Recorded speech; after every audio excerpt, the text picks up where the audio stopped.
Introduction to Korean History. Lecture 1. Origins. Hello, everyone. Today we begin our journey through Korean history based on a concise history of Korea. This course will take us through the long and fascinating story of Korea, from its prehistoric origins to the modern era. 1. Historical characteristics of Korea. Korea is an ancient land with over 2,000 years of recorded history and a rich, distinctive cultural tradition. Over time, the peoples of the Korean peninsula developed a society marked by cultural unity and political consolidation. Although today the peninsula is divided into two hostile states, Korea was once one of the world's oldest continuous unified nations, first unified in 676 CE, and remaining largely so until the end of World War II, with only short interruptions. The Korean language is unique, though it shares some structural similarities with Japanese and the Altic family of languages. It is written in Hangul, the native alphabet invented in the 15th century. 2. Geographical background. The Korean peninsula is about 960 kilometers long and 190 kilometers wide. It borders Manchuria to the north at Mount Paektu and lies surrounded by three major powers: China, Japan, and Russia. The Taebaek mountain range runs along the east coast, forming narrow coastal plains there and broader ones along the west and south coasts, where most population centers are located. The combined area of North and South Korea is about 220,000 square kilometers, roughly the size of the U.S. state of Utah and slightly smaller than the United Kingdom or Italy. 3. The structure of a class. This course covers the entire course of Korean history, from origins to modern times. The origins. The period of the Three Kingdoms, 4th century 676 CE. Late Silla, 676-935. Koryo, 935 to 1170. Military rule and Mongol invasions, 1170 to 1392. The Neo-Confucian Revolution and the Choson State, 1392 to 18th century. Choson Society. Late Choson, early 18th century to 1876. Korea in the Age of Imperialism, 1876 to 1910. Colonial Korea, 1910 to 1945. Division and War, 1945 to 1953, 12 to 16. Modern North and South Korea, 1953 to 2019. 4. The origins. 1. Early inhabitants. Human presence on the Korean peninsula dates back to the Paleolithic period.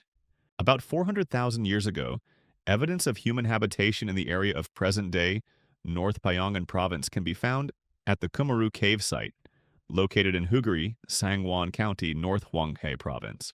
The Neolithic period began roughly between 6000 and 2000 BCE, with the earliest pottery found on Jeju Island, radiocarbon dated to around 10,000 BCE.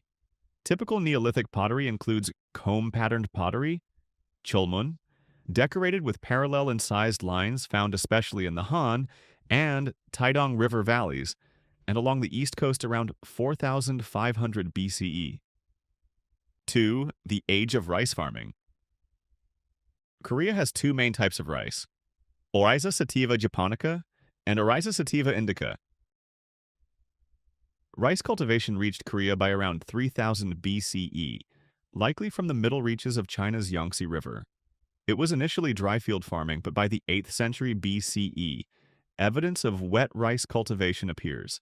The establishment of irrigated rice paddies required collective labor, organized by seasonal cycles, supporting denser populations and more complex societies. The word paf, meaning cooked rice or meal, appears throughout Korean history and symbolizes the core of Korean subsistence and culture for over 2 millennia.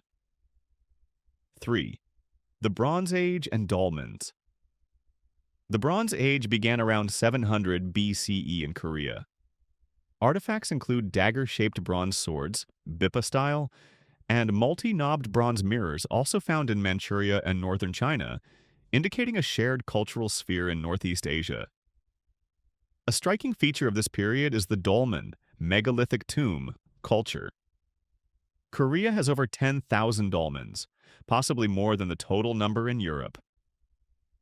These dolmens, usually elite burial sites, come in two main styles, table type and slab type, and suggest the emergence of a socially stratified society.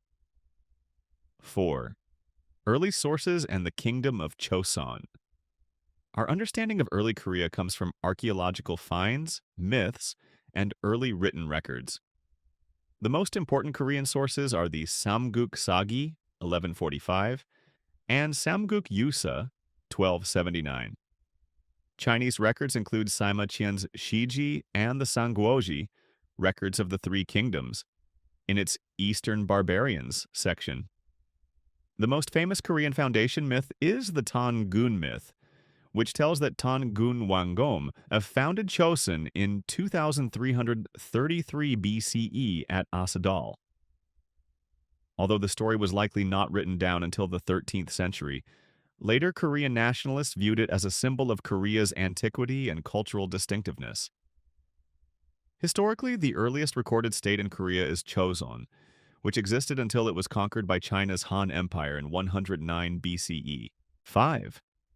The Chinese Commanderies. After the Qin dynasty unified China in 221 BCE and soon collapsed, the Han dynasty re-established imperial control. In 109 to 108 BCE, Emperor Wu of Han invaded and destroyed Chosun, creating 4 commanderies in the northern part of the peninsula: Lelang, Nangnang, Lintun Xuantu, Hyando, Zhenfan. Among them, Lelang Commandery was the most prosperous, serving as a center of trade and Chinese cultural influence in Korea. Through these commanderies, advanced elements of Chinese civilization, writing, art, and luxury goods were transmitted to the peninsula, profoundly shaping early Korean development. 6. The Northern and Southern peoples. In Chinese records, the peoples of early Korea and Manchuria were collectively called Dongyi, Eastern Barbarians. By the 3rd century CE, 9 major non-Chinese groups were recorded, including Puyo, Koguryo, Ogcho, and Dongye. Puyo, located in the Sungari River basin, appears in records of the 3rd century. Koguryo, speaking a language similar to that of Puyo, emerged along the Yalu River and by the 2nd century BCE had formed a tribal confederation that grew into the most powerful northern state by the 2nd century CE. South of the Han commanderies were the Samhan, consisting of Mahan, Chinhan, and Bayanhan. These groups occupied the southern regions of the peninsula. By the mid-3rd century, Mahan dominated the fertile southwestern plains and included 54 small states with a population of about 100,000 households. The people of this region lived in pit dwellings and practiced agriculture, primarily rice farming. 7. Political developments in the 3rd century. After the fall of the later Han in 220 CE, northern China came under the Wei dynasty, which launched several campaigns against northern tribes, including Koguryo. Koguryo's capital was destroyed in one of these campaigns. By the early 4th century, the Lelang and Daifang commanderies had weakened under northern invasions, and in 314 CE, Koguryo conquered them completely.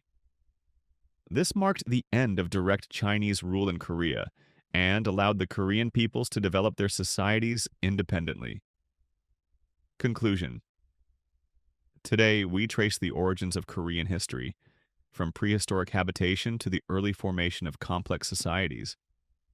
Korea developed a unique language and culture, with rice cultivation and dolmen burials reflecting social hierarchy. The Tangun myth, the rise of Chosun, and the Han commanderies all played key roles in the early formation of Korean civilization. In our next lecture, we will explore how these early states evolved into the Three Kingdoms, Koguryo, Paekje, and Silla, and how they shaped the foundation of the Korean nation.